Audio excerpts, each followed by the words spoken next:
achievements, technical achievements that you see outside, but in order to assess how much work is on there, it's good to have a further discussion on it. We have a panel with Matthias Schulze, the coordinator of PReVENT, as you all know. I will talk on the name of Mr. Burzio, and Mrs. Sobel, my director, will present you how we think to go forward with the activities.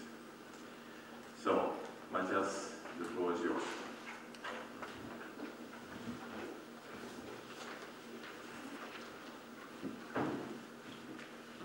Thank you, André, for the kind introduction. My name is Matthias Schulze, I'm with DaimlerChrysler, and I'm the coordinator of the PReVENT IP. This is for those who might not know me, maybe there are some. And I welcome you to the first expert day of the PReVENT IP exhibition. As André has said, we have had a great day yesterday, a very successful day.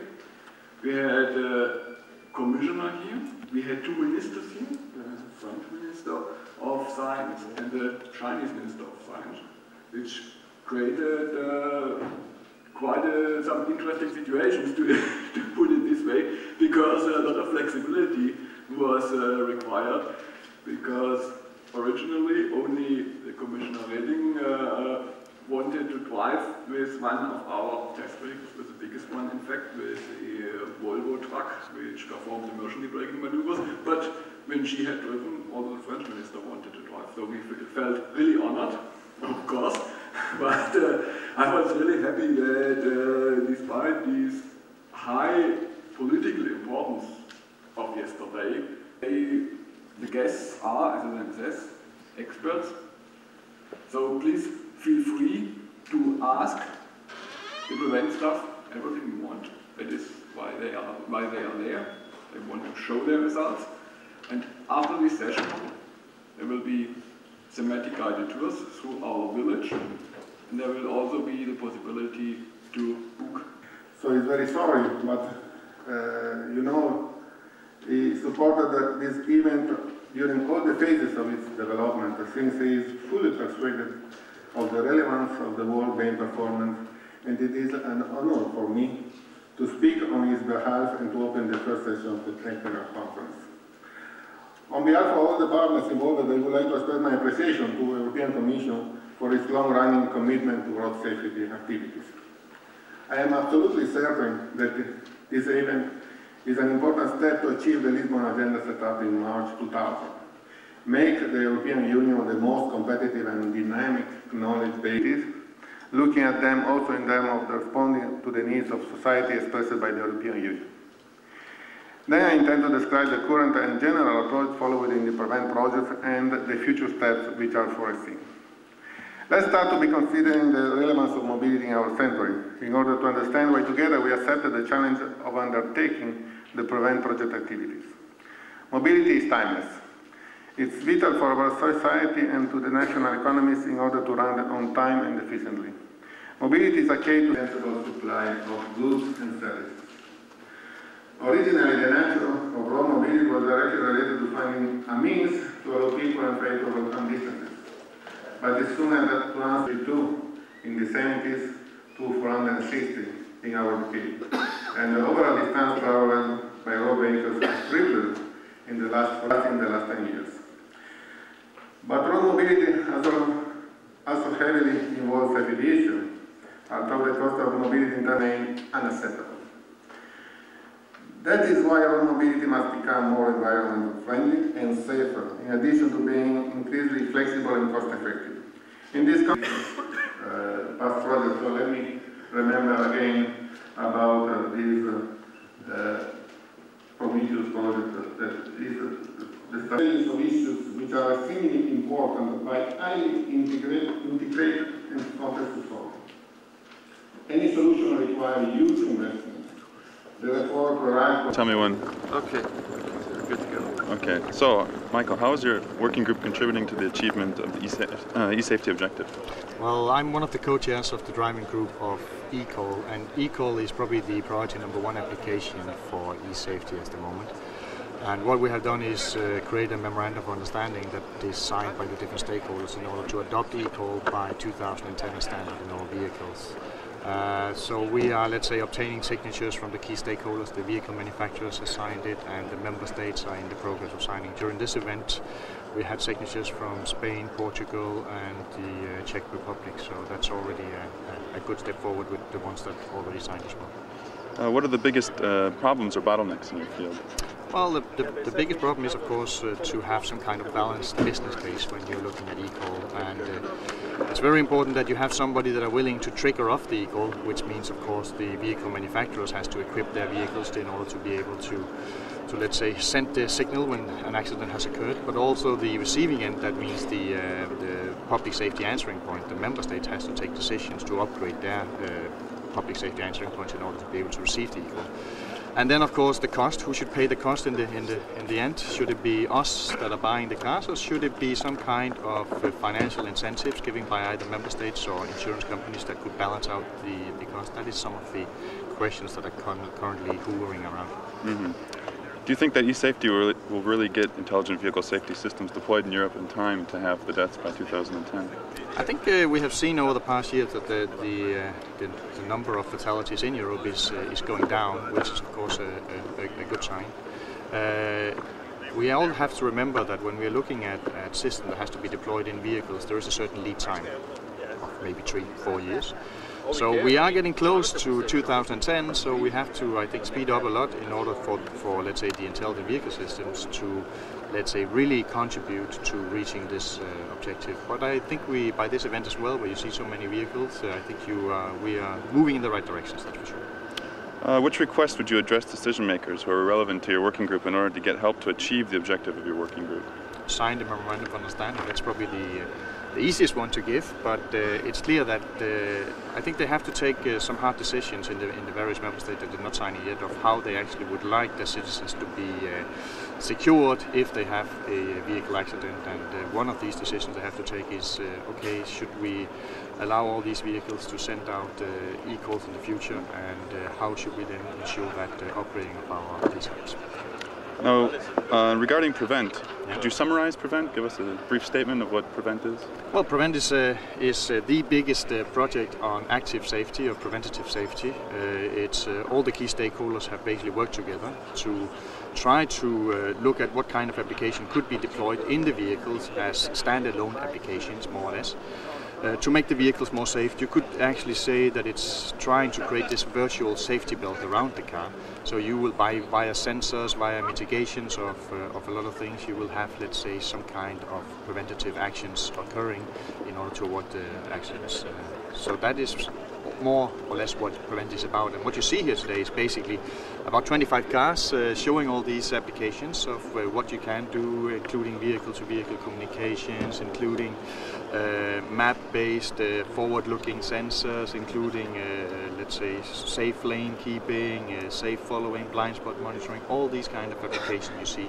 And they have been developed within PReVENT in cooperation with all the different stakeholders. And I think that's a very important result of PReVENT, is that you bring all the key stakeholders together, and they work together in order to try to find some more or less standardized solution of how to do this in the future.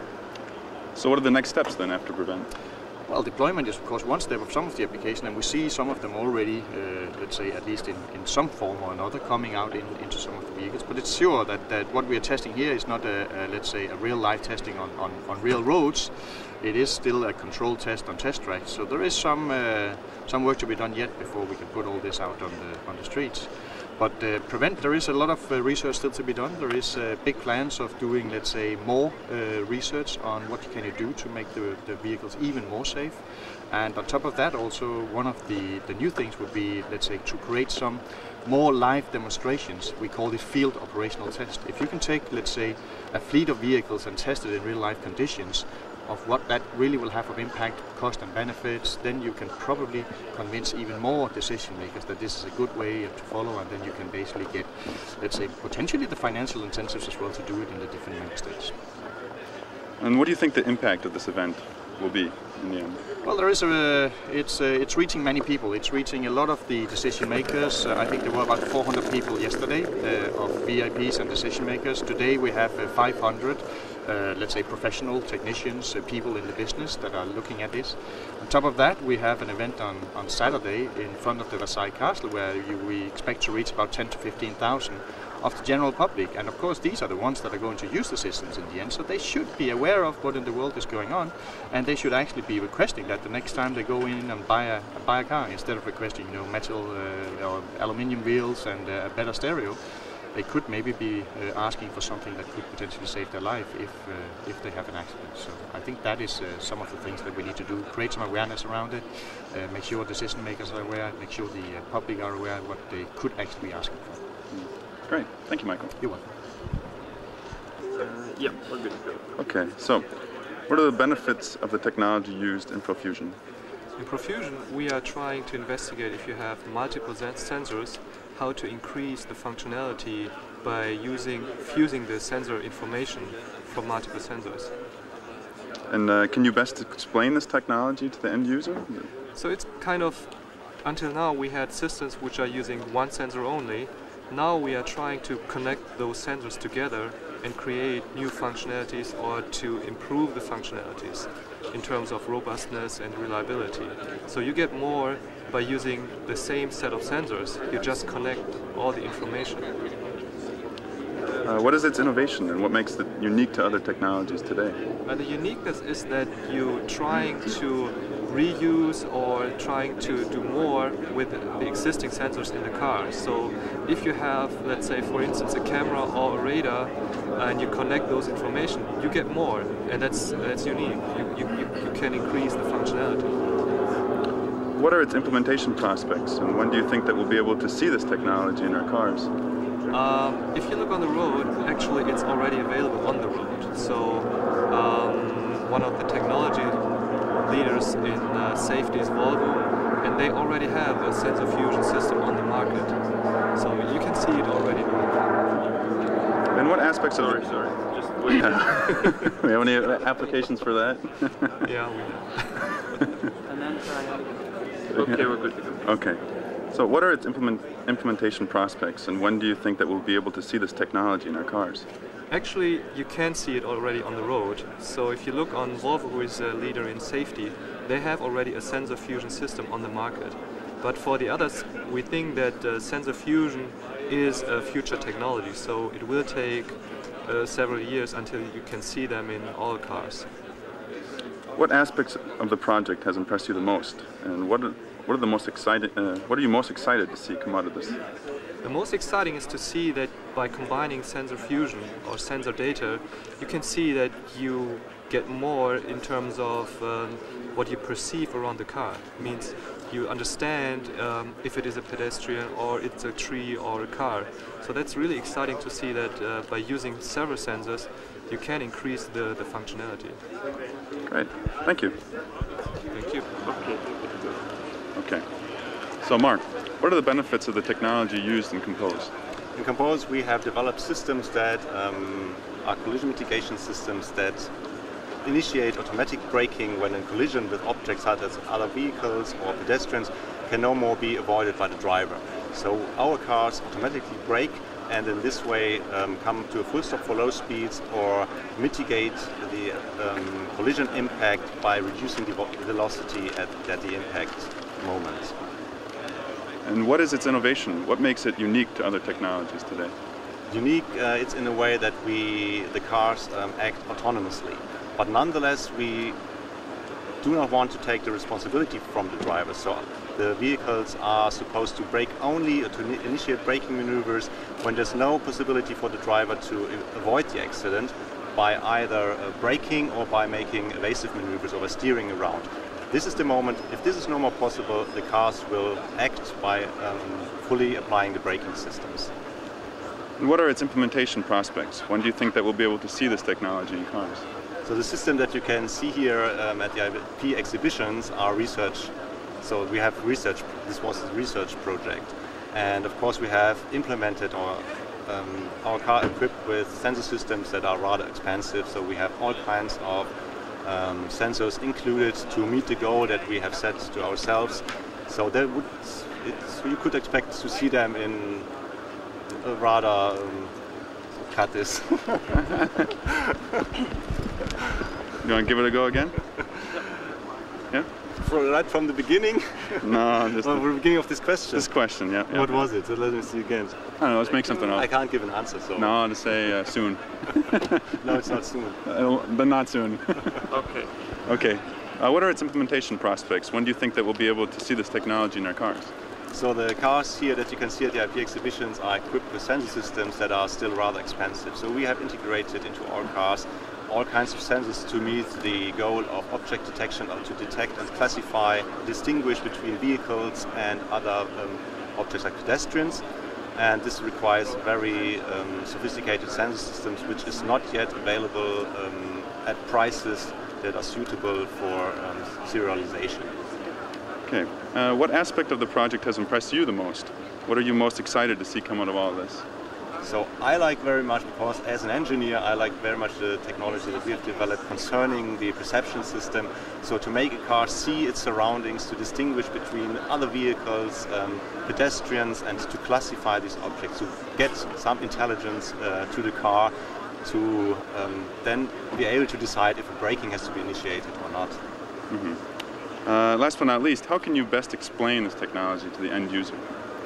The end user should, I think everybody has had a situation where suddenly an object appears in front of you because you haven't either been not aware, or it has been covered by behind a car or something, and then some pedestrian walks on the street, and everybody has experienced such situations, and I think most of the drivers are aware that such systems will give some benefit for the safety of road users in the future.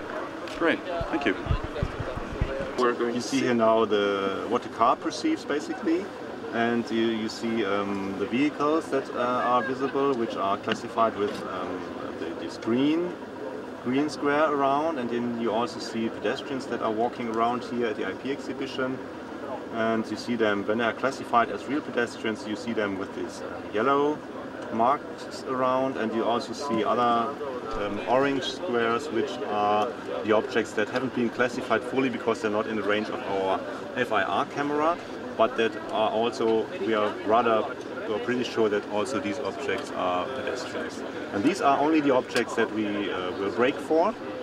Of course, we have also detect other objects. If you have some boxes around here, these will also be detected by the systems, but these objects are not critical for our application. So we will not initiate a braking maneuver on these objects. But they give the indications. We don't display them here. No, we don't. Here we display only things that the braking would be initiated for. And where is the sensor situated for? The sensors are in front of the car. So below the plate we have a laser scanner system integrated. We have a far-infrared camera. We have radar systems mainly for the velocity of cars, for the car applications. And then we have the video cameras here that are used for the visualization purposes, so that you can see what the system... That will be integrated in the car on another design, or... Yes. That is what we have. So you see these guys here in orange. They are only orange because they're not fully visible here in the FIR image. So the heads are cut off, and it's important for the classificator to have the head-shoulder area. So with a camera which is oriented a little bit different or has a wider aperture angle, it would be possible to also classify these objects directly as real pedestrians in yellow. So it's rather impressive to see all these objects walking about here that are all over there. And you see the traces of the objects, so where they went. And where does the top angle come from? It's a 3D software that calculates the environment, or is it coming from a GPS signal? Yeah. No, this is directly what the car perceives. This is what this is what the sensors get. So there's no GPS or anything involved. You can get everything. So this is really expensive device. This system is only developed for Vietnam. This system has been developed in Vietnam. Within this project Compose, we have two PhD students which have set up a system like the software that you've seen on the 3D, basic visualization, of course. And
Yep, we're good. Microphone? Okay, and we're good? Yep.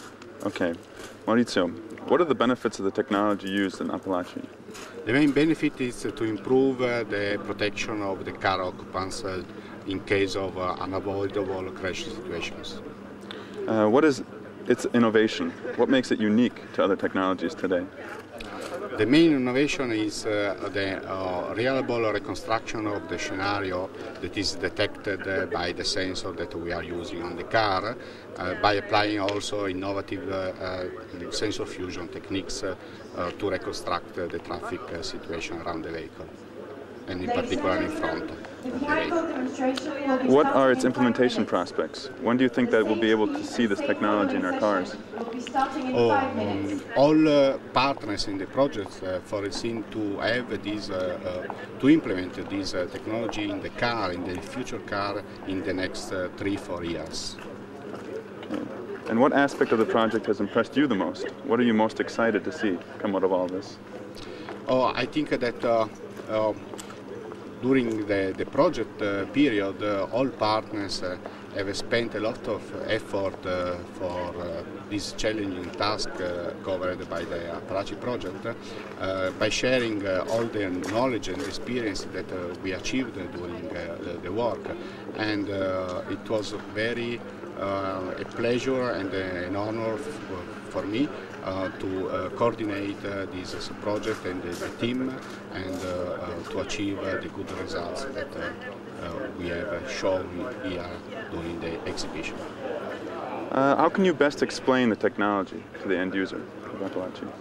Okay, the technology developed and implemented in the Apalaci project can help all the drivers in the accident situation to detect the crash situation and to increase the effectiveness of the braking maneuvers and the onboard intervention systems. As a member of the core group of PReVENT, how could you summarize PReVENT in a brief statement? PReVENT is an integrated project that can help the future road. Sorry. Okay. Okay. PReVENT is a project that can support the technology and the future citizen for increasing the safety on the road. Okay. And what are the next steps after PReVENT? The first step is to introduce this system into the market in the new models, and then to continue to work on integration of this application in the car, and on the improvement for a reliable reconstruction of this scenario, traffic scenario detected by the sensor. And what do you think the impact of this event will be? The main impact is to increase the awareness about this system, and the effort that all companies, together with the European Commission, is spent for improve the safety and to reduce the fatalities on our road. Great, thank you. Thank you. That'll do it. So, how could you summarize PReVENT in a brief statement? PReVENT is the integration of passive and active safety features and fusion of different sensor functions into additional functionality of safety in the cars. What are the next steps after PReVENT? After PReVENT, the cooperative systems which work together, it is with the infrastructure and with infrastructure in the cars is the next steps, and there are follow-up projects like Safe Spot and like CVIS, and also planned projects like Interactive. And what do you think this event, what do you think the impact will be on this event? The impact of this event will be essential dissemination features, so that a lot of people know about the future safety features which are coming in the cars, and that those features are accelerated to get as soon as possible into the market. Okay, great. Thank you, Uwe. Okay, Matthias, would you please summarize PReVENT in a short statement? PReVENT was a great experience, actually, also for me as a coordinator, because it was wonderful to work with more than 50 partners and to work in this very relaxed and, yeah, one can say that extremely trouble-free way. So it was great to watch how everybody worked together and how information was exchanged, components were exchanged. This was an incredible spirit that was developed in PReVENT, but although it was spread to other projects in that field as well. This collaboration aspect, this was not only inside PReVENT, it was also with other projects like Apalaci, like AID, like ISIS and like GST. So this was a huge collaboration that we have, I would say, never seen before. And what are the next steps now after PReVENT? So that, we will see for sure that systems developed in PReVENT will be transferred to the development departments in the various partner companies. So it is not a secret that in the foreseeable future we will see systems and applications developed in PReVENT we will see in coming vehicles. So this is the future from the suppliers and manufacturers side, but in terms of research we have covered a lot in PReVENT. Nevertheless, there still remains a lot of work to do, because even if you solve a problem, then you realize that there is even more that needs to be tackled. So even after the end of PReVENT, there will be follow-up activities that address exactly these gaps that were identified in PReVENT. So even if PReVENT is over, there will be continuation and leading to similar collaborations and leading to these partners working together, maybe together with additional partners, with new partners, maybe some partners will drop out, but this spirit will continue. And what do you think the impact of this event will be? Because there is a huge impact. We saw that yesterday with these high-level visitors, with the commissioner, with the two ministers, with the French Minister of Science, the Chinese Minister of Science. And so this was a high impact from the political side. So this gives us a push in introducing these systems. So although the VIPs from the partner companies that were there, they got a good impression of what we have done, and I can tell you from my vice president, he was really impressed, and I'm sure that this will also give a push in my company, but it will be similar in all other partner companies, I'm sure. Great, thank you. You're welcome. Thank you, Matthias.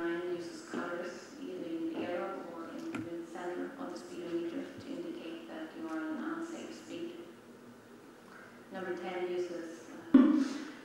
is keeping an appropriate distance to the vehicle in front. And as you can see, in 4 of these 10 alternatives to the driver in all different alternatives. You should notice here that number 2, 6 and 9 are on the same principle. They are slightly lines are number 1, 5, 7, and 10, which uses vertical lines. Look at me then, Okay. rather than the camera. And tell me when we're ready. Yeah, already. Okay. Lali, can you summarize the PReVENT project? Well, PReVENT is about all-around integrated safety. It's about active safety. As we all know, the passive safety has now come to a level where you do not see that much of accident improvement, and PReVENT is going to the next step. That's all PReVENT is about. And what are the next steps after PReVENT? Well, we have put in an integrated project again, where we take the results of PReVENT and take it one step ahead again, make the systems more mature, take in other sensors, and put it, make it ready so that some of the results can be directly taken to the market. And what do you think will be the impact of this event? Well, I hope a lot. First of all, I hope sincerely that it raises the public awareness. It is very important for the OEMs and also for the supply industry, because unfortunately the take rate right now is not that high. And without that, some of the prices of this will not go down, and without that you do not see the impact on accident prevention in the society. So it's kind of a chicken and egg. So hopefully this will raise the public awareness. It's a very, very important part. Okay, great. Thank you, Lily. You're welcome. Tell me. Yeah? Okay. So Achim, what are the benefits of the technology used in SafeLane? So I think the technologies used in SafeLane are helping the driver to avoid accidents in lane keeping related situations. So a lot of accidents are related to lateral support accidents or related to lack of lateral control of the of the vehicles. So therefore the driver needs some support in keeping the vehicle inside the lane, and that's actually what SafeLane supports the driver with. So the active steering functionality and the lane tracker functionality helps the driver to keep the vehicle inside the lane. What is its innovation? What makes it unique to other technologies today? So I think normally these kind of systems are purely lane departure warning systems out on the market right now. So they detect the lanes and give an acoustic warning to the driver. And our system not only gives an acoustic warning but uses also the active steering system to actively help the driver and uses the HMI channel, which is supported for the steering functionality. So therefore the driver gets the information by the haptic information channel, which is using normally for the steering task. What are its implementation prospects, and when do you think that we'll be able to see this technology in cars?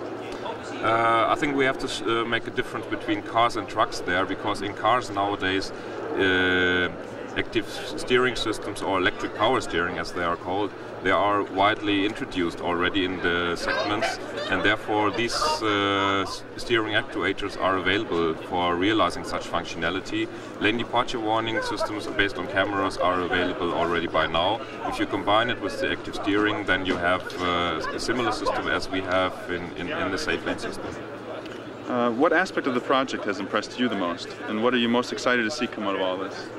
I think if we have a look at the overall system, we have improved pretty much on the environment perception with the camera system. So we made the system much more available by just using sensor fusion, using the information available by other sensors, not only by the lane tracker, and also giving the driver an active support by keeping him inside the lane with the active steering functionality.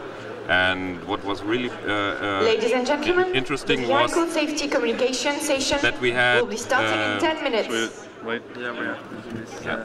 Okay. Okay, go ahead. What was really interesting? So, I think what was really interesting is that we achieved a huge improvement on the environment perception by not only using the lane tracker sensors, but also fusing it with some other sensors which we have, like electronic horizon or active sensors. So therefore we could improve the availability and reliability of the system pretty much, and also combining it with the active steering functionality helps the driver pretty much to keep the vehicle better in the lane than just with the lane departure warning system. And the end user tests which we made gave us very positive feedback from the end customers, so they will like this kind of systems pretty much. And speaking of the end user, how can you best explain the technology to the end user? So I think it's easier not to explain the technology but the benefits. So the benefits will be that the driver will not be annoyed by the acoustic warning. He will get feedback on the steering wheel and will help him to keep the vehicle in the lane, but also relieve him from some steering task, because it makes it easier to steer the vehicle in the lane. The driver indirectly feels where to stay in the lane, and this is the most comfortable position for him actually. Okay, great. Thank you very much. Okay. Yep. So, how could you summarize PReVENT in a brief statement? Yeah, well, PReVENT is, in my opinion, a great project to combine the European knowledge far away from the typical competition between the OEMs and the research institutes, but to enforce the European technologies. Okay. And what are the next steps after PReVENT? Yeah, well, within PReVENT, some systems were developed for active... Hold on a second. Safety communication session will be starting in 5 minutes. Very good. Okay, thanks. So, what are the next steps after PReVENT? Well, during PReVENT, several projects for Sure, go ahead. Yeah, during PReVENT, several systems for active safety were developed, and in my opinion, after PReVENT, field operation tests should take place to validate the systems in a broader scale. Okay. What do you think will be the impact of this event? Well, it has risen the awareness for active safety a lot, and I think those systems are need some promotion, and this could be achieved by this event. Great, thank you. It's okay. We're good to go. Great. Okay, Kai, what are the benefits of the technology used in InterSafe? The benefits are quite obvious.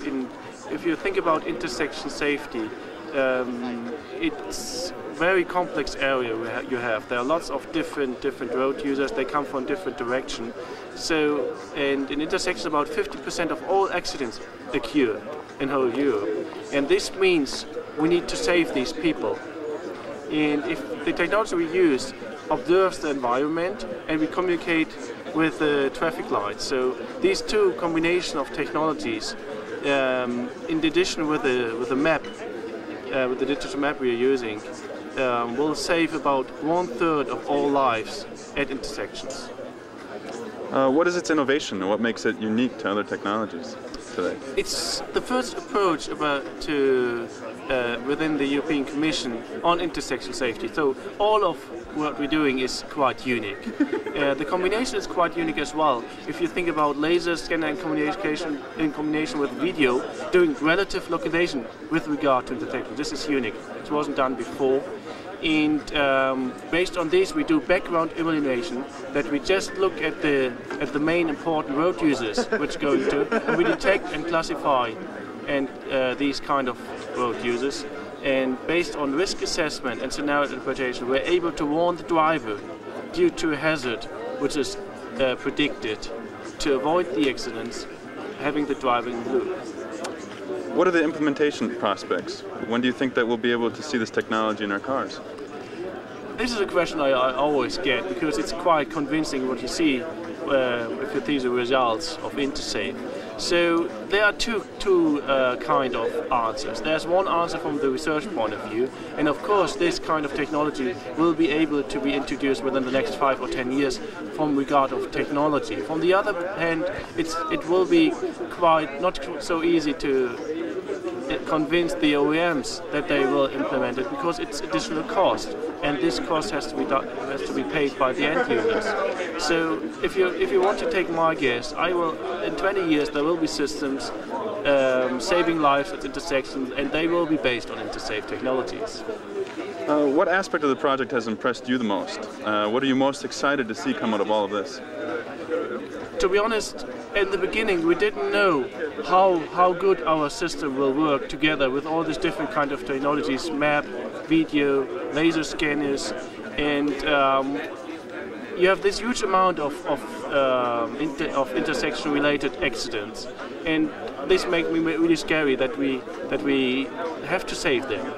And at the end we were quite good. We have no missed alarms, which is quite important, and a high rate of correct alarms of up to 90 to 100%, which is quite good. So they work together with the whole consortium to fulfill the goal, and we did have a really convincing result. This makes me very proud, and this is what is really convincing for me.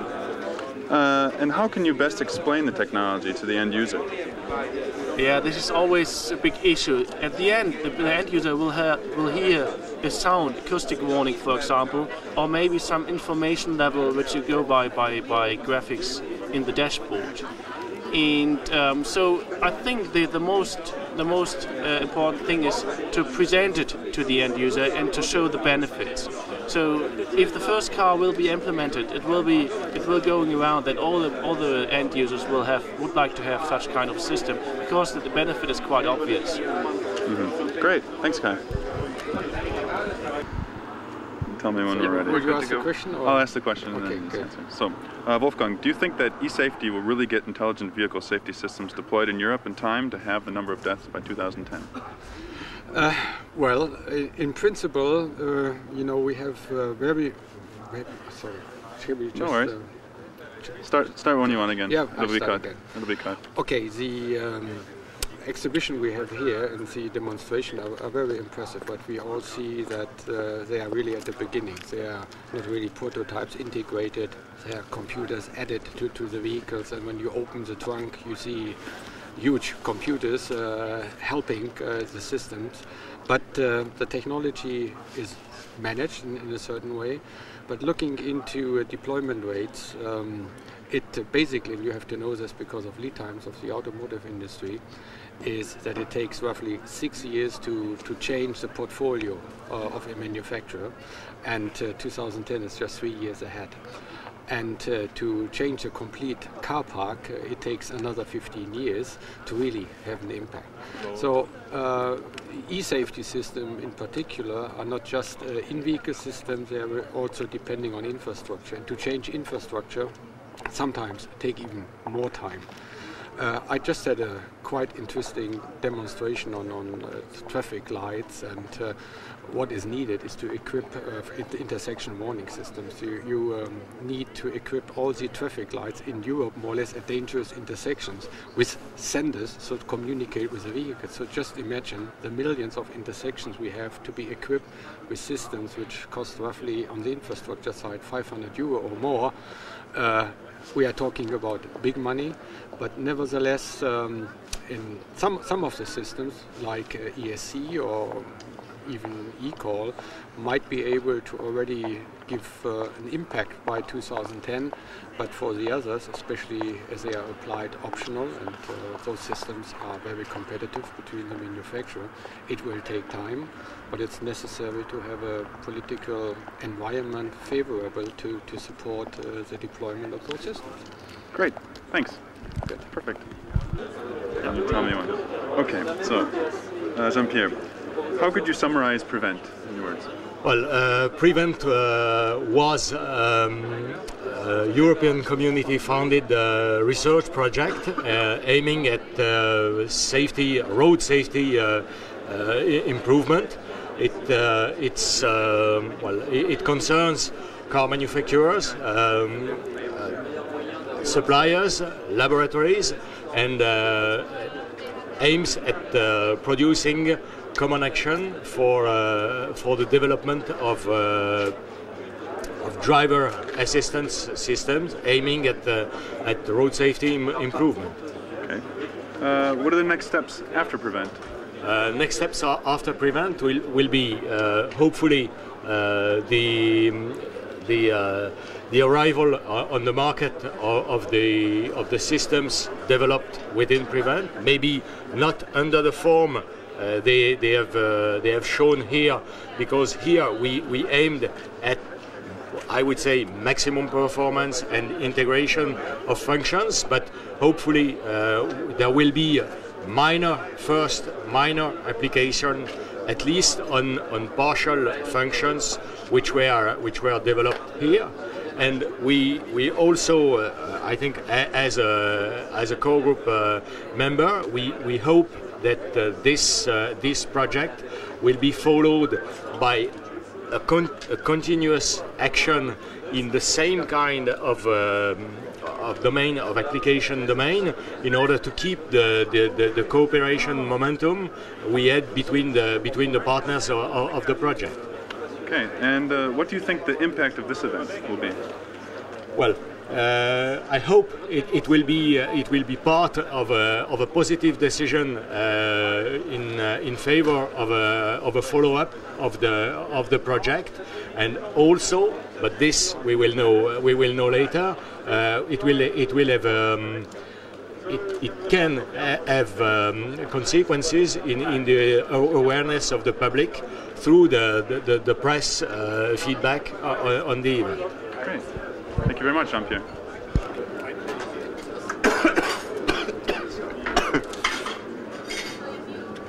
Yep, we're good to go. Okay.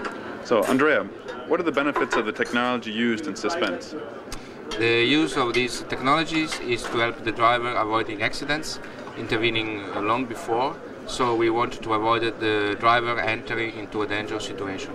Most of accidents are due to a speed that is too high or a distance that is too short to the front vehicle, so we want to inform and warn the driver before he goes into a dangerous situation, so we want to tell him to reduce his speed. And what is its innovation? What makes it unique to other technologies today? We use sensors and source of information inside the system, that is radar, cameras or maps, that is already available. The main innovation is in the kind of processing of logics we have inside, and also in the HMI, so in the way we give this information to the driver. What are its implementation prospects? When do you think that we'll be able to see this technology in our cars? Okay, these technologies, as I said, are already available, so the single elements are already introduced on the car. So I think it can be very short for the implementation of such a system, because mainly it is based on the integration of technologies that are already available. So mainly is software implementation, and so I think a few years could be enough for bringing this system to the market. And what aspect of the project has impressed you the most? What are you most excited to see come out of all of this? I think what was very useful is the cooperation between industries, suppliers and institutes. So for example, for the evaluation for the HMI, we could benefit from the experience of different organizations and institutes, and so apply methods and procedures that otherwise we would not be able to apply. And finally, how can you best explain the technology to the end user? The main feedback that the system gives is a force or a vibration on the accelerator pedal when you are driving too fast or too close. So basically is a car that tells you on the foot directly what you have to do. So I don't know how to call it, but it's something like an intelligent car or advising car gives you information directly on the foot. Okay, great. Thank you, Andrea. Thank you, bye.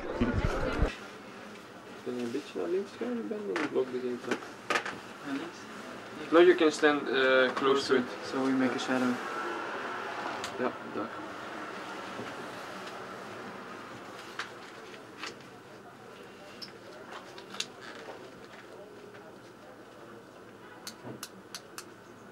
This is from footage you guys shot. It's a detecting system. Yeah. It's environment perception system. Okay, and what you have seen here is basically an extension of the Compose system as it is presented in Compose BMW, and it's an extension by visual camera system setup and the range camera you have mainly seen in the Use RCam project. So we use these. Okay. Yeah, this is basically the add-on for ProFusion to have the visual camera and to have the 3D camera on top. So it's a bigger analysis system. Yeah. It's an extended sensor system which is used for the detection, classification and tracking of objects. And this is a general system for all type of cars, or only BMWs? No, this was specially designed for the BMW BMW Compose demonstrator vehicle. as I said already, an extension of the system we have.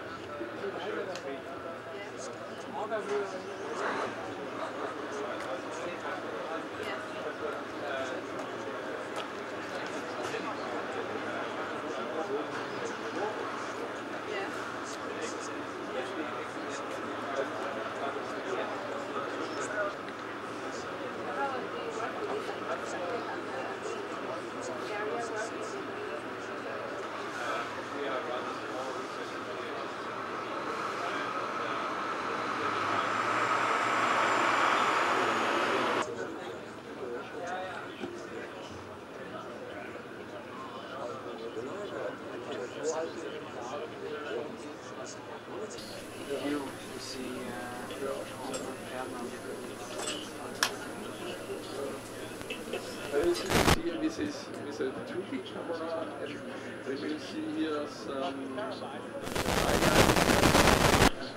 That is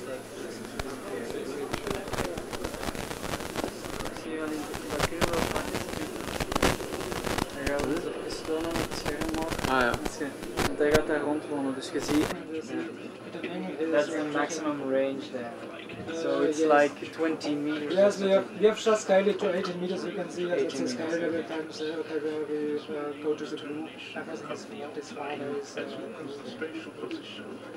see the change a bit better. People identify carried out by various vehicle manufacturers. Mainly the most important here is that engineering system. It's an engineering system, and this is an input data for some assistance system, for example. If you do some brake preconditioning, if you detect that you're approaching very fast to a car, or a car is approaching to you, you can see it because you really see the distances, and you can measure even the speed of this car which you're closing. And then, for example, if you say, if the system detects, then it might happen that a collision.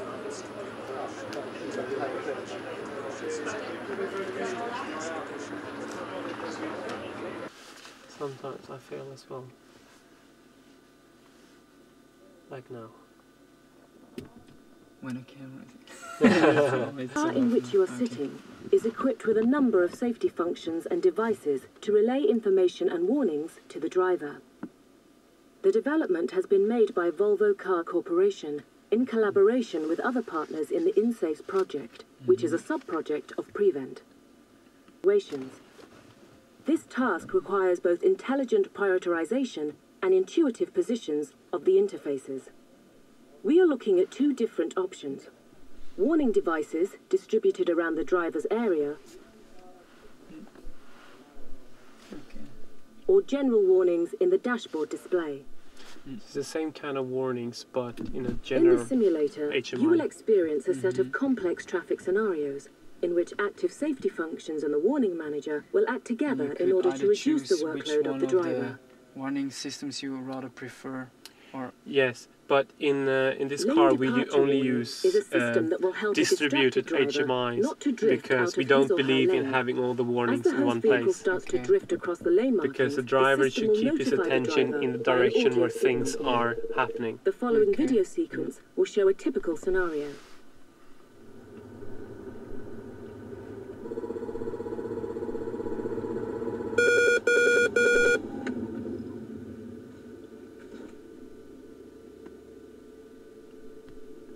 What you just experienced was a forward collision warning. Let's take a closer look at what really happened. As the car drifts across the road marks, lane departure warning is activated.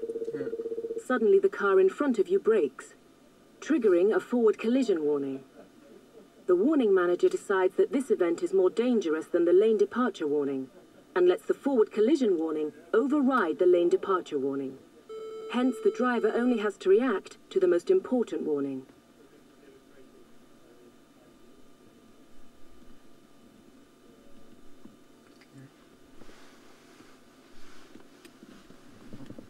There are occasions when several warnings of lower priorities will interact and create a high priority warning. You will now see an example of when lane departure warning and lane change assist will work together and create lateral collision warning.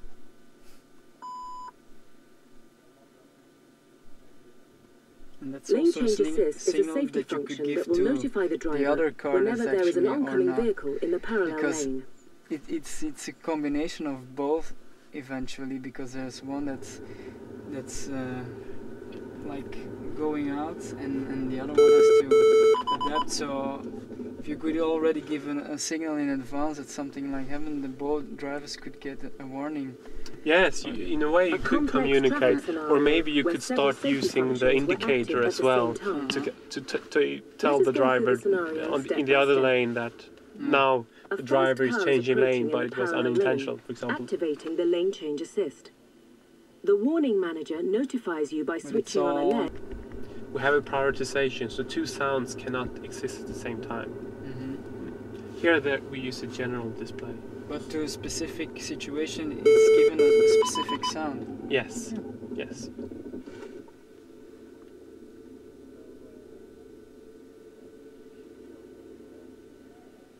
So if you're about to crash on one side, it's directional, saying loud music is not allowed to distract the driver. The upcoming scenario will demonstrate how the infotainment and the safety system interact.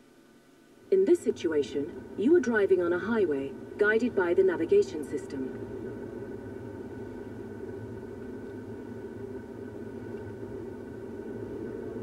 In 200 meters, turn right, but beware of the car in your right blind spot.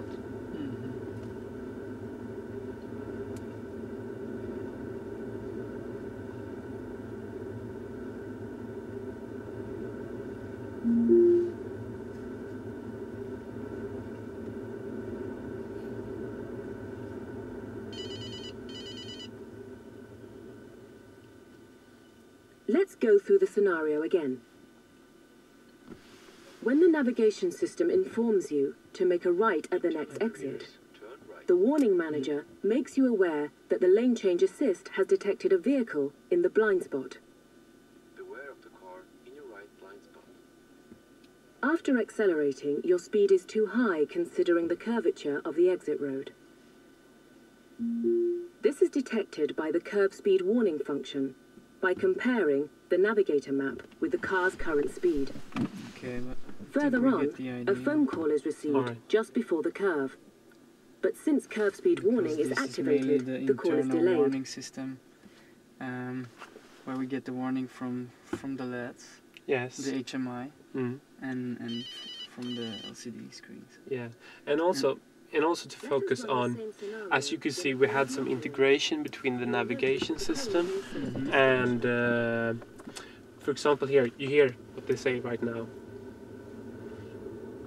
In 200 meters, turn right, but beware of the car in your right blind spot. So the navigation system, together with a blind spot detection, notice that, okay, you're supposed to take a right now, but you must be aware that you already have a car, so you need to take measures. Yes, so that's a typical example of integration. But and this is. But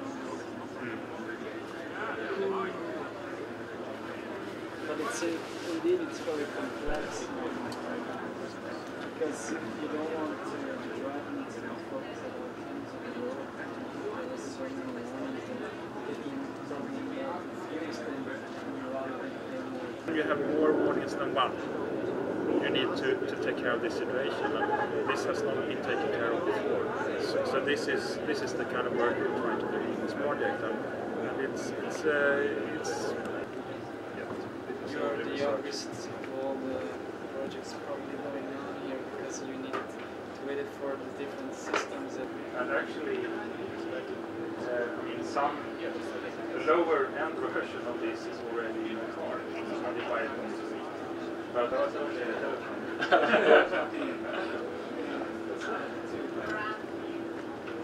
brand new. Okay, maybe it was bad. So now we're filming when Honda is doing notes for the new car.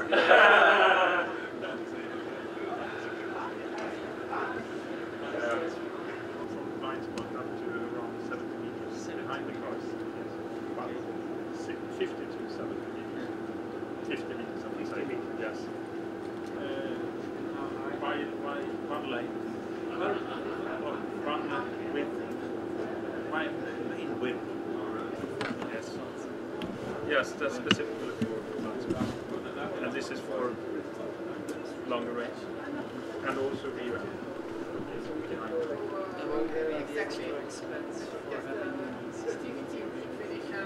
it's depending on how many things you want. Okay, no. Sorry. Yep, we're good to go. Okay, so Tanya, how could you summarize PReVENT in a brief statement? For me, from the IP management, it was the most important thing to get 55 partners together on the safety technology issues, and that they did really a good job during 4 years of work, and that we have wonderful results on this topic. The main challenge was really to coordinate and to manage such a big consortium. Okay. What are the next steps now after PReVENT? Next step, of course, are that we try to get the technologies developed here into the market, and that we have tests and we get a big acceptance to what was done here, and to reach really a broad audience for these safety technologies. Okay. And what do you think the impact of this event will be?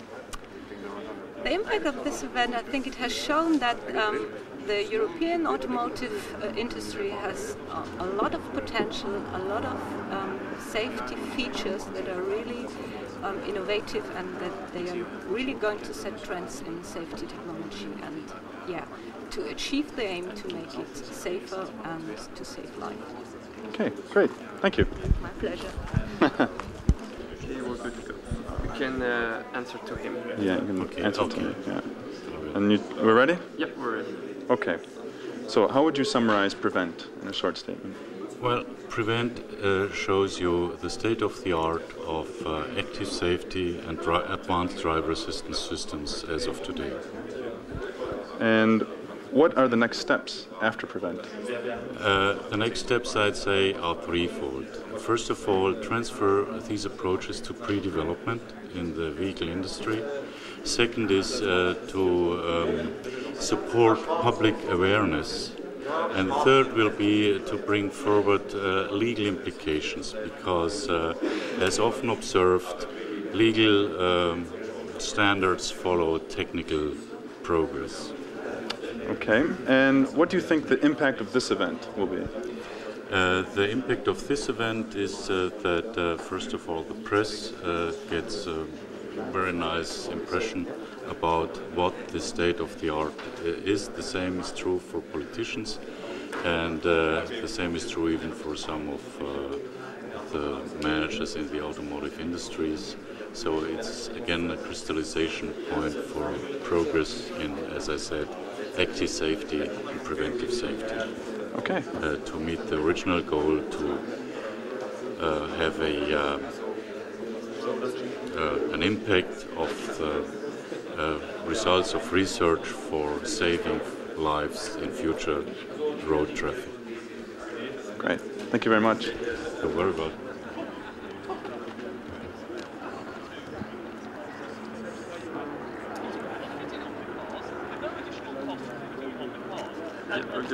Okay. So, Jürgen, how is Response 3 different than other sub-projects? Okay, you have seen in all the other projects technology. And we, in Response 3, had to do with the legal issues. Because if you look at the technology for driver assistance systems, there is a basic change. Because up to now we had always the model, there is a vehicle and there is a driver. But now you have a system in between that can do things on its own. And of course, everybody wants to know, is the safety assured? Because you have the product safety, you have to assure as a vehicle manufacturer. And so we have to check, is the safety for these driver assistance systems on a level that we can say, okay, that's state of the art and it's safety inside so that we can go on the road. Okay, and what is the approach of the project? Okay, we have really collected all state-of-the-art procedures, all knowledge, and put it together in a code of practice. That means we have written everything down that is known, what has to be checked, what to do, or how to do the specification of such a system, how to validate a system. And so you have now a complete process described, what can be done to state that we have, from the safety side, done everything which is known so far. Okay, and what are the next steps after Response 3? Yeah, Response 3 is now ready, and we have written the code of practice and have given it to ACEA, and there is a monitoring now how the companies apply the code of practice and continuously check if the application is going well, and then we will decide how we go on further. Okay, great. Thank you. Thank you. Yeah, good to go. Okay, so how could you summarize PReVENT in a statement? In a statement? Well, it's a very large project. Actually, it's the largest integrated project we are funding in the European Commission with 30 million euros of funding, and it's a project that actually integrates what is done best in Europe in the domain of active safety and preventive safety. It's really the reference project for research in this area, and as we could see today, it's also a project that was able to deliver what was planned in the contract with us. Okay, what are the next steps after PReVENT? Well, of course, the first steps that I could think of right now when you see all these very, very interesting demonstrators is that these systems go in the market as fast as possible because they have the potential to save life. I know that there's still some research needed for some of these technologies, so we hope that the industry will stay committed and will continue to come to our research program to have more PReVENT projects funded, of course, if there is enough budget. And what do you think the impact of this event will be? Well, you know, we have an initiative called the Intelligent Car, which is based on three main areas of activities, which are more policy level, so to try to have the stakeholders discuss together and solve the problems for the market implementation of the systems. We have the research pillar, which gives fund and bring the level of research knowledge forward in Europe. And then we have the third area, which is extremely important, which is called the awareness pillar. It means that once that you work in the research, once that you spend the money, once that you have the results, these results have to be known.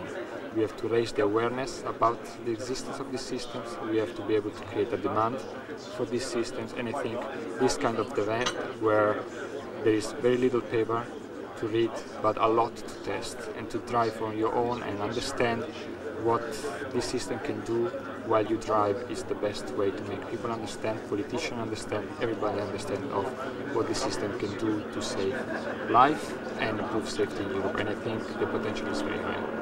Great. Thank you very much. Pleasure is mine.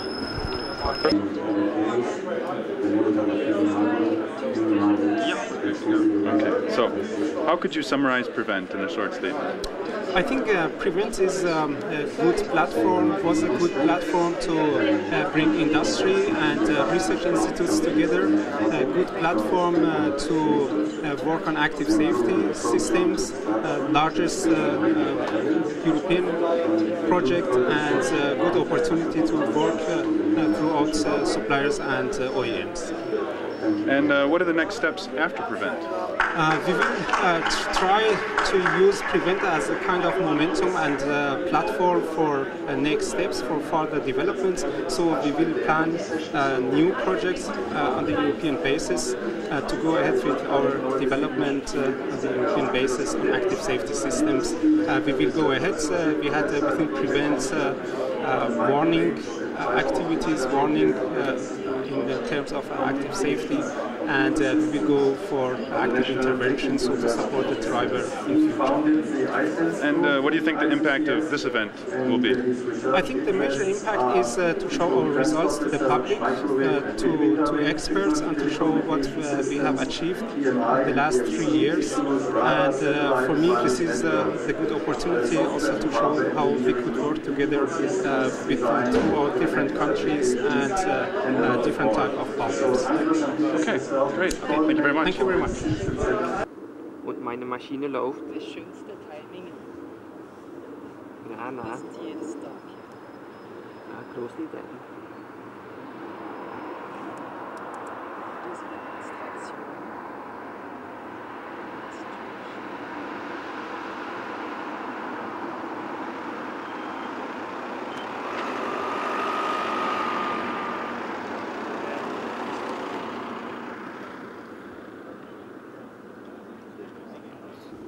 So the system in fact is recommending the driver a speed and is helping the driver to keep the right speed and the right distance. And for doing this, we have to the driver so that he knows he has to follow the speed limit.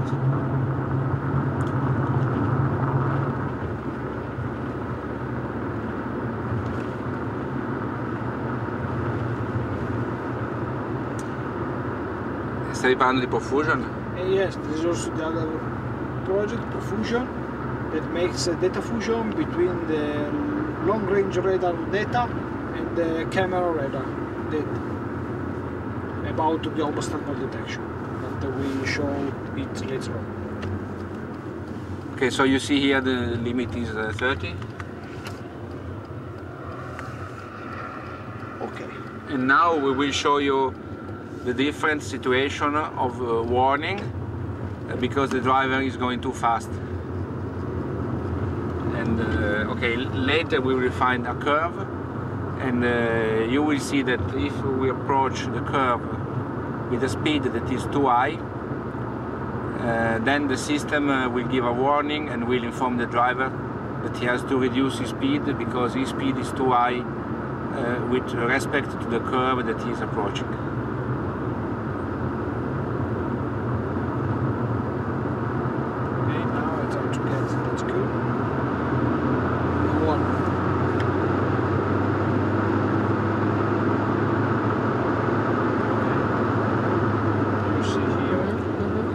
So the driver was going too fast, so the system has given a warning, and when the driver is slowing down, then the warning disappears. And at the same time, there is also a feedback on the pedal, so the driver feels he has to leave the pedal. Okay.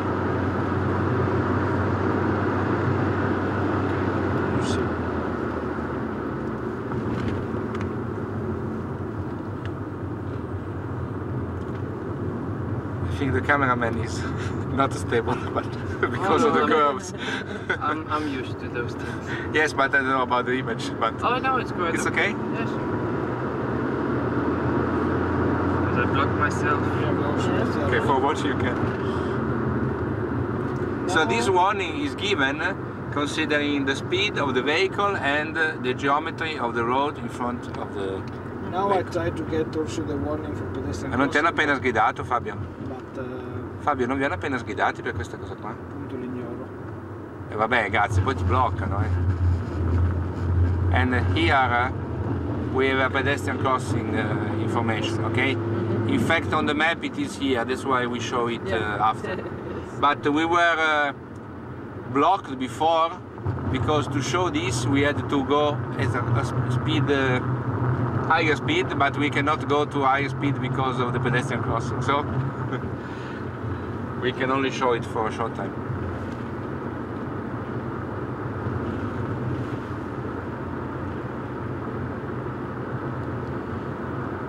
Hanno detto a Marco quando tornare, può farsi un paio di turni comunque.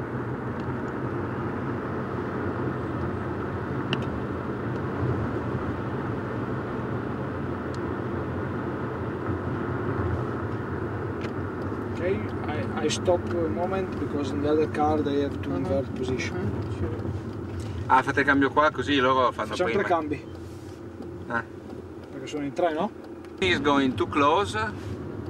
He gets a warning because he's going too close to the front obstacle. I am very close. And also here there is a feedback on the pedal, so he knows he has to leave the feet from the pedal. But this is a vibration or what? Vibration. And also if he is approaching too fast the front vehicle, then he also gets a warning. This situation we'll see. You will see after this situation.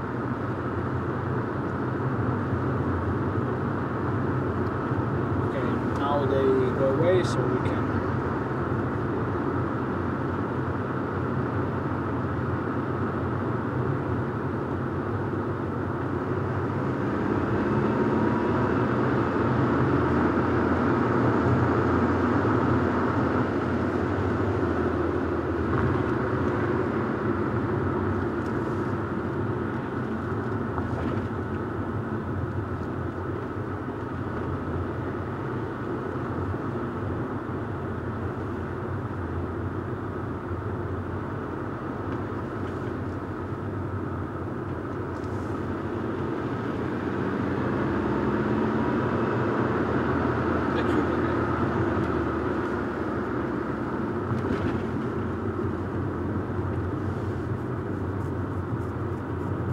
after the pedestrian crossing, they slow down so I can approach faster than the other car, and I show you the double level warning, save speed.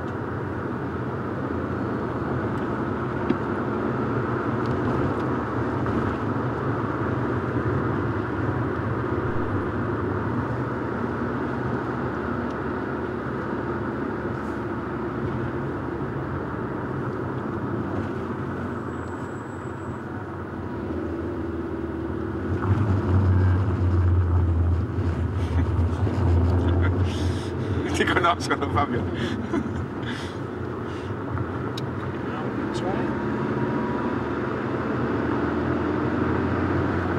Is yellow level? If I ignore and I continue to go, I get a warning red level. The first one is a cautionary one. Tell me slow down. If I ignore, brake.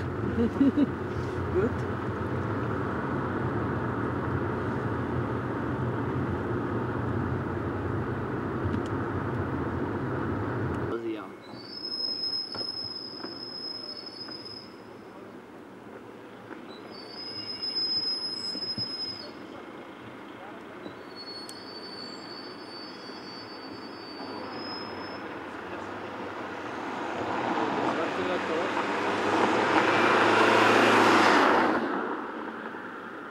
Hola. So you tell me when you're ready. Okay, good to go. Okay, so Jean-Marc, how could you summarize PReVENT in a statement? PReVENT as a project. It's a very big project, very cooperative project between research, industry at a good level of cooperation, and probably the most advanced project in terms of advanced driving assistance. Yes, it's the technical research level today in Europe in terms of driving assistance. Okay. What are the next steps after PReVENT? The next steps in terms of research, maybe two directions. One could be to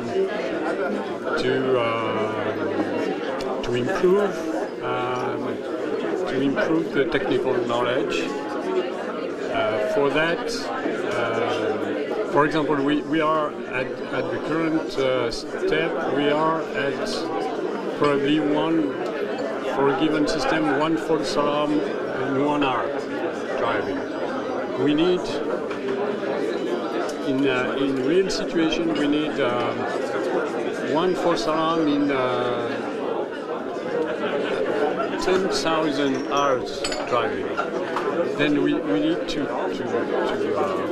improve a lot the system, and so it's the first aspect. The second aspect is to have some practical means to do that, to make quantitative measures of what we are doing, what we are able to do technically, and then two directions: to improve the tools, the working tools, and to improve the performance of the systems. It's maybe two main directions. Another one is to go into active systems, delegating the driving to systems, not to have a better collaboration with the driver using systems, more active systems. Okay. And what do you think the impact of this event will be? A very big event. We had the first day with the French Minister of Research, covered an European Commissioner, so it was very big impact. And now 2 days with experts in Europe and all over the world. It's a very big impact, no doubt. Okay, great. Thank you. Thank you very much. Thank you. So we're good to go. We're good to go? Okay, so how could you summarize PReVENT in one statement? I would say PReVENT is a huge step forward in the area of development of preventive safety systems which will prevent accidents from happening in the future. It has brought the research and the development of advanced sensor systems and applications a step forward. And I think the next step after PReVENT will be to get some of these applications developed here into production. And also the step afterwards would also be to try to integrate many of these applications we have done here into a kind of a unified system into the future cars. Because PReVENT consists of many separate systems, but also we have the InSafe project which tries to integrate parts of it. I think a necessary step would be next to integrate them and to make a unified HMI strategy for these systems in order not to give too much information to the driver, and a system that is kind of adaptive to the driver and to the vehicle and to the environment. Okay, you touched on next steps. Would you have any other next steps after PReVENT besides the adaptation of what you explained? I think we need to go some steps towards looking at due to that many of the accidents in the traffic today, about 95% are due to human errors. I think we need to help the humans to overcome these mistakes by these type of systems. And one step could be to look at more autonomous systems that will prevent accidents from happening in the first phase, that you always can support the driver in the best way. And by doing parts of the driving more autonomous, I think you can overcome some of the human errors. And these autonomous functions should not be fully autonomous. I think it should be in collaboration with the driver in order not to take the responsibility or the pleasure from driving. Okay, what do you think the impact of this event will be? I hope that it will help the normal citizens in Europe and the rest of the world to understand what preventive safety is all about, and that the publicity from this event could help the persons in the streets and also the politicians and the stakeholders in the industry to really try to promote that these systems can be brought to the market and that the market penetration can be higher.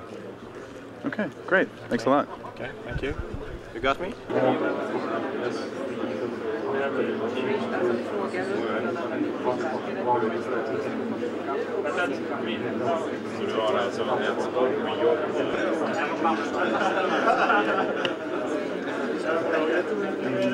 It's always hard to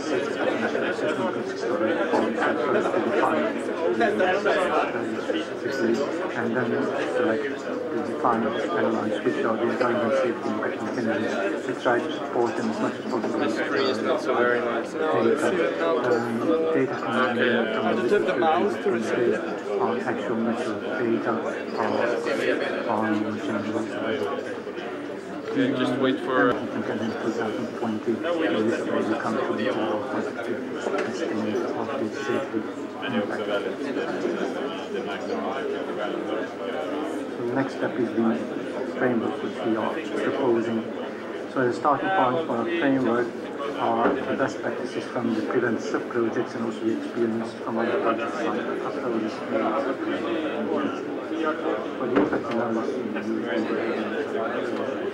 the new concepts which develop project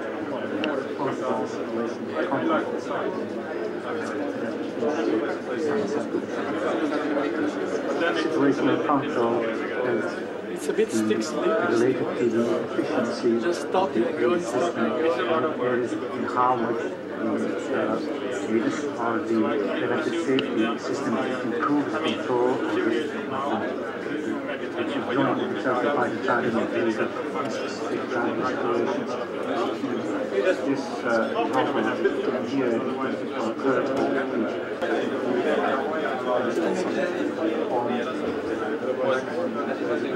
No, just there needs to be... to see what you see. So you see all this black and white?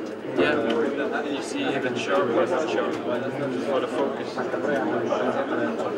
10 minuutjes. Ja, dat is wel... approach, long-term No, this is completely fake. So where do I need to send the picture to? We sent all together, I think.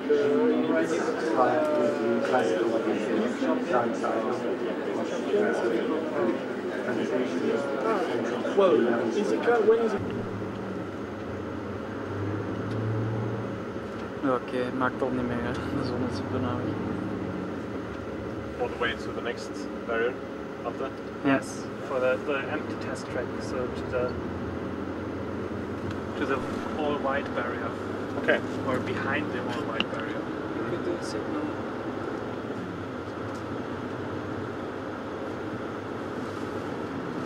Maybe take the right side, so yeah, okay.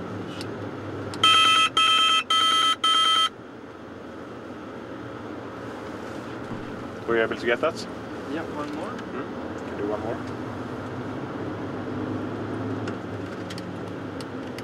Oh, sorry. You have to switch it off first. Yes. Okay, stop, Anders. We shouldn't disturb them. Okay. Good to go. Yeah. Okay. Yeah.